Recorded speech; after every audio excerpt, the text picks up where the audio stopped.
ময়মনসিংহ মেডিকেলে হাম উপসর্গে আরও এক শিশুর মৃত্যু হয়েছে। এ নিয়ে ময়মনসিংহ মেডিকেলে হামে মারা গেছে ৩৪ শিশু। এ বিষয়ে আরও জানাতে ময়মনসিংহ মেডিকেল কলেজ হাসপাতাল থেকে যুক্ত হচ্ছেন সহকর্মী হারুনুর রশিদ।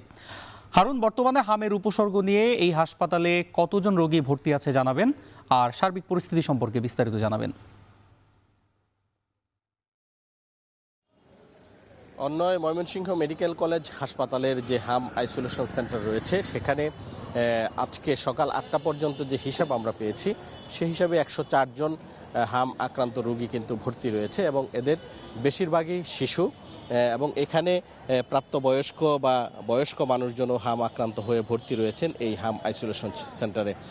আমরা চিকিৎসকদের সাথে কথা বলেছি, তারা যেটি বলেছেন আজকে সকাল ৮টা পর্যন্ত গত ২৪ ঘন্টায় আরও একজন শিশুর মৃত্যু হয়েছে হামে উপসর্গ নিয়ে এবং এ নিয়ে মোট ৩৪ জন শিশু হাম আইসোলেশন সেন্টারে চিকিৎসা নিতে এসে মৃত্যুবরণ করেছে।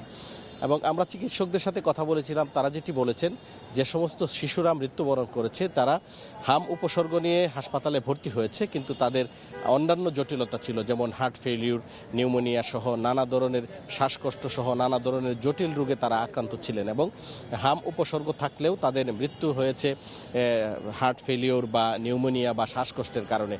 এবং এখানে একটি বিষয় উল্লেখযোগ্য, সেটি হচ্ছে যে এই ময়মনসিংহ মেডিকেল কলেজ হাসপাতালে কিন্তু পেডিয়াট্রিক আইসিইউ বা শিশুদের জন্য কোনো আইসিইউর ব্যবস্থা নেই, যার কারণে যে সমস্ত শিশু শ্বাসকষ্ট দেখা দেয়, নিউমোনিয়ায় প্রচণ্ড শ্বাসকষ্ট তৈরি হয়, সেই রোগীদেরকে কিন্তু জরুরিভাবে সেই যে আইসিইউর যে সুবিধা সেই সুবিধাটা কিন্তু দেয়া যায়নি এবং রোগীর স্বজনরা কিন্তু বারবার এই বিষয়টি বলছেন। হাসপাতাল কর্তৃপক্ষও চেষ্টা করছেন এই আইসিইউ সুবিধা চালু করার জন্য, কিন্তু স্বাস্থ্য অধিদপ্তরে বিভিন্ন সময় দফায় দফায় চিঠি লেখা হয়েছে, কিন্তু সেই আইসিইউ সুবিধা চালু করার যে বিষয়টি সেটি কিন্তু এখনও হয়নি, যার কারণে জরুরি বা সংকটাপন্ন শিশুদের যাদের আইসিইউ সাপোর্ট দরকার তাদের কিন্তু সেই সাপোর্ট দেয়া যায়নি।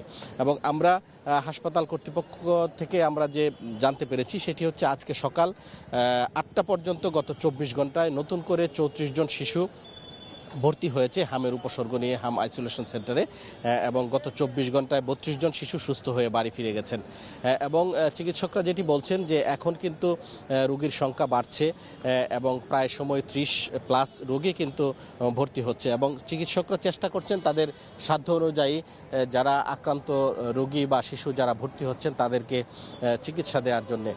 কিন্তু এখানে একটি বিষয় যে একটা শুরুর দিকে শুধু শিশুরাই হাম উপসর্গ নিয়ে হাসপাতালে আসতো, কিন্তু একটি আতঙ্কের বিষয় সেটি হচ্ছে যে প্রাপ্তবয়স্ক যারা এবং বড়রাও কিন্তু হাম আক্রান্ত হয়ে হাসপাতালে আসছেন এবং এই বিষয়টি কিন্তু চিকিৎসকদেরও ভাবিয়ে তুলেছে।